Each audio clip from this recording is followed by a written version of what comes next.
So I was walking around the Columbia campus. I was about 22 years old. And I'm thinking, I'm going out of my mind here. I'm learning nonsense. But very bright people are teaching me drivel. And I just, why is this happening? Why is this happening? And then a verse from the Bible, which I had recited last in daily prayers in my Jewish religious school called Yeshiva that I went to when I was a kid and through high school. But I last said it in first grade, and it came to my brain in Hebrew, out of nowhere. That's why I call it an epiphany. And it is, wisdom begins with fear of God. And then I realized, oh, that's why there's no wisdom at Columbia. There's no God at Columbia. And that has stayed with me. The secular world produces knowledge and no wisdom. According to Dennis Prager, what exactly are the, quote, safe spaces on college campuses found across America today? How have American universities been radicalized? Why are members of the intellectual elite more likely to embrace radical communist ideology? And is the yearning for freedom actually an innate human desire? This is American Thought Leaders, and I'm Yanya Kelly. Today we sit down with radio talk show personality Dennis Prager, the founder of Prager University, or PragerU, to discuss the new documentary film No Safe Spaces. Directed by Justin Folk, the film features Dennis Prager and Adam Carolla, along with Jordan Peterson, Ben Shapiro, and Dave Rubin. Dennis Prager, really excellent to have you on American Thought Leaders. My pleasure to be here. So Dennis, you star with Adam Carolla in this new film, No Safe Spaces. There's so many things I want to talk to you about with respect to this. I want to interview every character in the film, I think. Everyone would be interesting. For starters, I think there's actually some misconception around this. What is a safe space exactly? Yeah, I think it's a very important first question. A lot of people don't know. In fact, a lot of people say, don't forget to see Carolla and Prager, or Prager and Carolla's new film, Safe Spaces. Because they don't really know, but they forget it's No Safe Spaces. Safe Space is an actual institution on many campuses. If you are triggered, which means in any way offended, feel bad about a speaker coming to campus with whom you differ, you can retreat to a place. It's got a sign. It says Safe Space. Okay. And in it, you could read this in hundreds of dispatches on the internet. In it you're given hot chocolate, Play-Doh, stuffed animals, and frolicking kitten videos to calm you and make you feel better. A candy bar. And that means a conservative came to campus. You're not conservative and you're traumatized. It is not possible to overstate how pathetic the existence of these safe spaces is. What the college is doing, of course, is infantilizing its students. That's why you're treated like an infant. I mean, was I given a stuffed animal after my 5th birthday? Of course not. To give a college student a stuffed animal and Play-Doh because they didn't like a speaker? To understand life, there are a few basic things one must understand, and here's one of them. Everything the left touches, it destroys. And art, music, sports, college, high school, male-female relations, everything. Not liberals. I draw a huge distinction between liberal and left. And every time I write, every time I speak. And in fact, the left will destroy liberalism. Its bigger enemy is liberalism. So anyway, that's what they're doing on campuses, is making these safe spaces. So this is exactly a big question that I had, precisely speaking to this. Typically we think of things in terms of, the left-leaning and right-leaning, or liberal and conservative, but you're basically saying in the film there's actually three groups. There's That's liberal, correct. there's conservative, There- but then yes. there's also the leftists. That's right. And what distinguishes the Well, left? I have a video up at PragerU with 6 examples, and I've also written it out as one of my columns, so people can easily find it. But I'll give you a couple immediately that people will resonate to. Liberals believe in racial integration, and leftists believe in racial segregation. That's why so many campuses have an all-black dorm. An all-black dorm is supported by the Ku Klux Klan and the left. No liberals, no conservatives support that. Harvard has black graduation commencement exercises. Black graduation exercises? Are you kidding? But Harvard, like every other institution, is left-wing, not liberal. Liberals, I grew up a liberal Jew in New York, which is almost redundant. Jews are liberals. So this is so offensive to my liberal values, a black graduation. One other example is that liberals were the vanguard of support for Israel since Israel was founded in 1948. Okay. The left has always hated Israel and the Jews, and there's no difference today. And the left is taking over the Democratic Party, which was once liberal and is now leftist, and that is the reason for its hostility to Israel. So those are 2 examples. No. Okay, you want a third? I'm not kidding. Okay. Because people need to know the difference. Capitalism. Liberalism was always supportive of capitalism, and leftism always hated capitalism. You basically make the case that free speech is the fundamental value in America. Why is that? Free speech is not just the fundamental, it's the distinguishing value of America. It's why the French gave America the Statue of Liberty and no other country. I'll give you an example. In Europe, you're not allowed to deny the Holocaust. You go to prison. In the United States, you can deny the Holocaust. Now, I'm a Jew, and more important than I'm a Jew is I love truth. You are human debris if you deny the Holocaust. You are the scummiest of the scum, because you're not only a consummate liar, you are denying one of the most evil events in human history. It's so sick to deny the Holocaust. It's actually the most documented event in history, if I'm not mistaken. Right. But I agree. You want to lie? You can lie. You are free to lie in the United States. And because we know that if we ban Holocaust denial today, tomorrow we're going to ban things that are not lies. It's inevitable.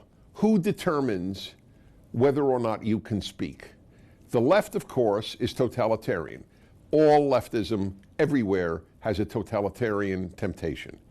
The only thing that stops the left in America from being totalitarian is that they don't have full power. But wherever they have full power, they're totalitarian. The college campus is the most obvious example. There is less free speech on a college campus than in the plumbers union. It's just a fact. And so that is because they control it. So, you just can't say, and if you say certain things, look, in America today, people are terribly afraid to say they support President Trump. This is a first, not just in my lifetime, this is a first in American history where you are afraid to say you voted for one of 2 candidates for president. But in the United States today, I conduct, my avocation, so to speak, is conducting orchestras. I'm very involved in classical music. So, and the movie ends with my conducting at the Disney concert hall. Despite an attempt to... That's right. Oh, there was a huge attempt. Yeah. There was a huge attempt to close that down. I conducted the Santa Monica Symphony Orchestra. Mm-hmm. Santa Monica is a very left-wing city. It's not liberal, it's left-wing, and I'm conservative. So 7 of the 70 members of the orchestra refused to play for me. But the mayor and former mayor announced, you can't play, do not go, you in Santa Monica, don't even go to that concert. I didn't take a penny for this, I raised the entire budget for the year for that orchestra. This conservative, for this left-wing city's orchestra, but they so hate conservatives and so want to control what people see that they said it is better not to raise the funds for our orchestra. This is the former mayor of Santa Monica, than to go and hear it conducted by a conservative. I mean, this is their thinking. We will destroy if we do not have full control. Right, and in the end, it seems like it was Well, actually... in the end, it was the only regional orchestra to ever sell out the Disney Concert Hall. It was a total success. People were thrilled that they had gone that evening. Academia wasn't always like this. You know, you talk about this characteristic, this situation exists in many areas in American society today. I think you argue that academia, it's probably the most serious or the most pernicious. How did it get to that today? There are many reasons. The secular intellectual, in most instances, is an idiot, is a moral idiot, Okay. is a fool. The only people to support Stalin in the West were intellectuals. Hard hats knew the guy was a mass murderer. You had to have a college degree or a graduate degree to think Stalin was a good man. The record of the secular intellectual is pathetic. Pathetic. The moral record. They're almost always wrong. There are always exceptions, of course, and they're honorable and terrific and wonderful, but as a rule, they're fools. They don't know the difference between good and evil. That's how foolish they are. And when I was at Columbia, that was where I went to graduate school, School of International Affairs. Mm-hmm. And that's where I studied Russian and Arabic and Hebrew, and because I was in the Middle East and Soviet studies.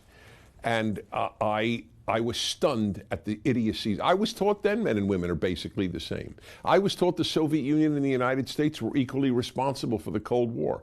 Truman was a moral equivalent to Stalin when I went to Columbia. This is not new. It's gotten worse, but it's not new. So I remember this was a turning point in my life. I've had one epiphany in my whole life. Not theophany. God has never appeared to me. Please. I want to make that clear. But this was an epiphany. Okay. It was sort of like the clouds parted and a ray of truth of unbelievable importance hit me. So I was walking around the Columbia campus. I was about 22 years old. And I'm thinking, I'm going out of my mind here. I'm learning nonsense. But very bright people are teaching me drivel. And I just, why is this happening? Why is this happening? And then a verse from the Bible, which I had recited last in daily prayers in my Jewish religious school called Yeshiva that I went to when I was a kid and through high school. But I last said it in first grade, and it came to my brain in Hebrew out of nowhere. That's why I call it an epiphany. Okay. And it is, wisdom begins with fear of God. And then I realized, oh, that's why there's no wisdom at Columbia. There's no God at Columbia. And that has stayed with me. The secular world produces knowledge and no wisdom. That's why the universities are so stupid. There's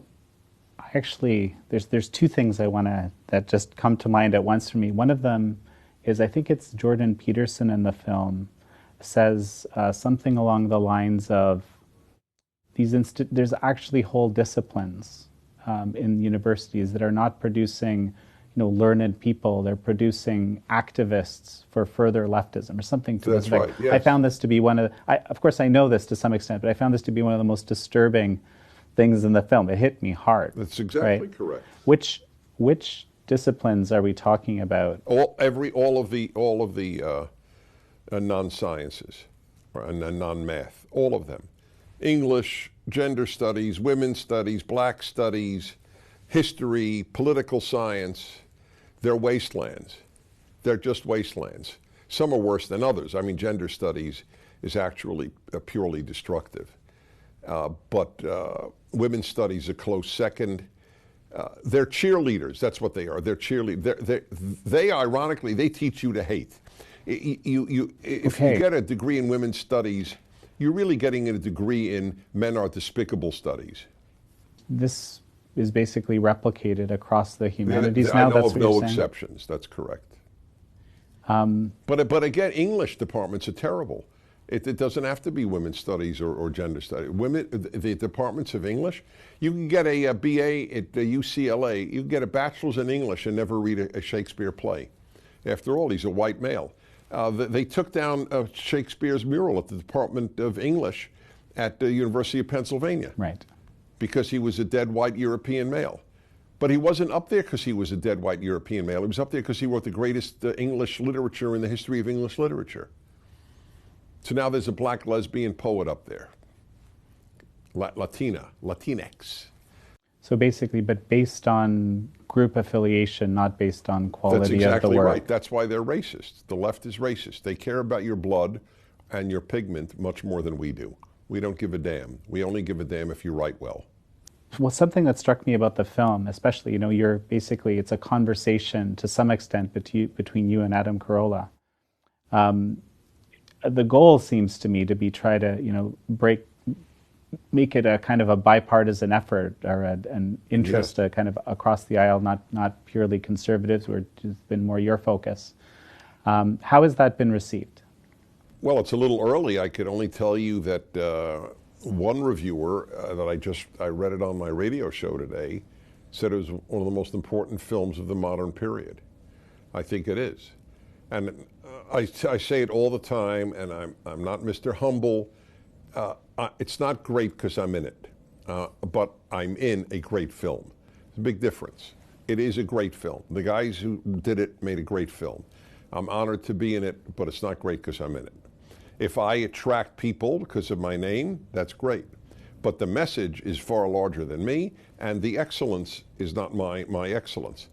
It is riveting, and the number of non-conservatives who are frightened by the suppression of free speech actually impressed me. So yeah, that's actually quite interesting, because you don't, if you're in conservative circles and so forth, you often don't think about that aspect so much. To be perfectly honest, I was surprised Van Jones was as negative about what universities are doing as he was. And I'm thrilled. I mean, the more allies we have on the battle, I don't expect to agree with people on everything, but if we can't agree on free speech, we agree on nothing. One of the rays of hope in all this, again, when we were describing this sort of, infiltration, so to speak, of the left, of all these disciplines, right? Some of which are kind of supposed to be foundational disciplines of learning, right? English and humanities. It feels very difficult. How do we get out of this, right? But you actually offer a bit of a ray of hope here, right? And you mentioned this earlier when we were speaking courage. Oh, well, courage, as I have said much of my life, there are many nice and good qualities. Honesty, integrity, kindness, compassion, but they're all useless without courage. There are a lot of nice Germans, but there are very few courageous ones. But unfortunately, when God gave out qualities, courage had the shortest line. Narcissism had a much longer line. Right. But you're encouraged, I think in the film, you and Adam and others are encouraging people as something to kind of, counter this whole, I guess, leftist movement against free speech, to actually just you speak, have to right? Fight. Well, there are many ways. Yeah. Well, look, regarding the university, if you give money to a university, I could say categorically you would have done much better to burn it, because then it isn't hurting anybody. You've just wasted $1 million. But if you give to a university, you're not wasting $1 million. You are actually using your $1 million to hurt civilization. That is how bad the universities are. I have no joy in saying that. I'm an intellectual. I love writing. I love reading. I love the world of ideas. I love the world of the mind. But they're worse than wastelands. If you learn nothing, I would have no problem with the university. But they teach you that you come out with contempt for the founders of the United States. You come out with contempt for America. You come out believing that black or white is important. Race is not important. Race is completely unimportant. Character is everything. Race is nothing. Nothing. To say race is nothing is considered at the University of California to be racist. I'll give you an example. Look this up. It's on the internet. Microaggressions, University of California. People should Google it. Okay. Okay?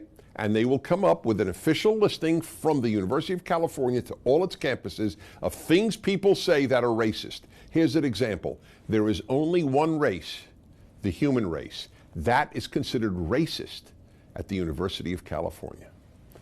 It's a sick place, the university. It's sick. It's morally sick.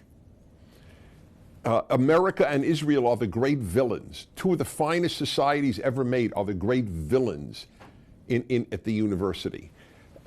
And so if you give money there, you've wasted, you've done harm with your money. If you, I just tell people, they say, well, should I not send my kid to college? My answer is, unless it's STEM, there is no reason to. Science, technology, engineering, math. I don't see any reason to go otherwise. Now, if you have faith that your kid will hold rational and moral values intact, I couldn't care less. You know, it's fun to go there. You can get to party. You hope your kid drinks for 4 years so that they're inebriated through every class session. That way they don't get it influenced. Obviously, that's just dark humor. But when you send your kid to college, you are playing Russian roulette with their values. For the typical person out there, and there's many of them, as you said, there's probably a lot more that don't think of themselves as conservative, that are deeply concerned about this. And by the way, actually, what do we call this? Is this like political correctness? Political correctness is way too mild a term. There's no such thing today as higher education. There's higher indoctrination. That's what they get, is indoctrination. As I've often said, there's only one difference, aside from content, between a Christian seminary and a university. The Christian seminary is honest. The university is not. The Christian seminary announces its goal to produce committed Christians. The university does not admit its goal to produce committed leftists. That's the difference. The seminary is honest. There's something that you said, which also I found incredibly powerful. I think it's you that says this. I hope I'm right. But it's that liberty is a value, not a natural inclination. Yes, that's right. Right? Wow, that's very interesting. Very interesting and very important. People yearn to be taken care of, not to be free. Freedom is a learned value, not a human instinct. The human instinct is to be taken care of. That's the reason the left wins. Why do they win in Latin America? They have ruined Latin America through the entire 20th century. In Mexico, country got increasingly corrupt after 60 years, I think it is, of PRI rule. But they kept electing them because they promised them more benefits. That's what's happening in America. Every Democrat running, the only difference between any Democrat running for president is that the amount of money they will give you if they win. There's no other difference. So that's people want to be taken care of. I don't. It's a nightmare to me that the government or someone else will take care of me. That is my worst nightmare. I'd rather die than be taken care of. No, it's humiliating to me to be taken care of. I want to take care of me. I want to take care of my family. I want to take care of my community. That was the American ideal. You take care of you. You take care of your community. You take care of your family. You take care of your community. The left-wing ideal is the government takes care of you. The government takes care of your family. The government takes care of your community. That's the idea, and people love it. And why do people come from Latin America vote Democrat? There are a lot of these who are wonderful people, by the way. And I always tell people, it's why I don't agree with the president on if I were the president, but he's done a great job, don't get me wrong. I'm just saying rhetorically, I just don't agree with him. The vast majority of people crossing the border are terrific people. They have left-wing values, but they're terrific people, just like in Minnesota. Minnesota nice. That's the statement of Minnesotans, that they're just nice. Mm-hmm. But they elect Al Frankens and A.B. Klobuchars and other left-wingers because they have left-wing values. They're a sweet, in other words, nice people can ruin countries, whether they're American or Latin American. People confuse niceness with wisdom. They have nothing to do with one another. There are nice people with no wisdom. They're called leftists. Now, some leftists are not nice at all. Many leftists are just simply cruel and utterly destructive. But there are some nice people. I acknowledge it. And by the way, there's some conservatives who are not nice. But I don't judge. I don't judge people alone. Everyone is two people, micro and macro. Okay. They're two separate people. There were slave owners who were very nice people, but they had a despicable belief called slavery. But otherwise, they were kind and honest and loved their family and loved their friends, maybe even treated their slaves nicely. But they believed in slavery. That's a horrible belief. Leftism is a horrible belief. It is civilization destructive. But there are a lot of nice people who have it. And Americans vote on niceness. It's very sad. So Dennis, let's go back to our solution set, or part of it. I think you argue, and many things I've seen of you, is a strong moral education at the outset. But if many people don't believe in that, or based in belief in God or belief in the divine, but many people don't believe that today. They believe in moral education, but it's their morality. Right. They strongly do. In Italy, they just passed a law that every child from elementary school must study about climate change. It's a beautiful thing. Now all Italian children can believe that they have no future. As I say, the left tells listen, I've written on this, people could look it up. The left tells American children, your future is terrible and your past is terrible. There are leftists who are nice, but there are no leftists who are happy. There are happy liberals, unhappy liberals, happy conservatives. I've written a book on happiness. I've done an hour. I've spoken on happiness on 7 continents. I'm a happiness maven. I've studied happiness my whole life. It's a very important trait. And the unhappy make the world worse. That's one of my beliefs about life. Okay. Happiness is a moral issue. There are no happy leftists, and they want the rest of the world to be as unhappy as they are. So, homeschooling. Homeschooling is fantastic. Mm-hmm. Pull your kid out of school. That is exactly right. And try not. I'll tell you this. I really do believe this. I know I'll be laughed at, but it means nothing to me. I went on Bill Maher's show, and 400 people laughed at me all night. It has no effect on me. But I do believe that if your child, your college-age kid, watched every one of the PragerU videos a few times, did the readings, they would come out so much better informed and wiser than if they went to any college. There is no comparison. Well, And it's free. Right. Well, I can tell you, we've actually, we use appreciate your videos Yes, on our thank website, you. on the Epic Times as well. We appreciate them immensely. Yes, thank you. Would you consider saying something to our readers? Well, I'd happily say to your Epic Times readers that I'm one of your fellow readers.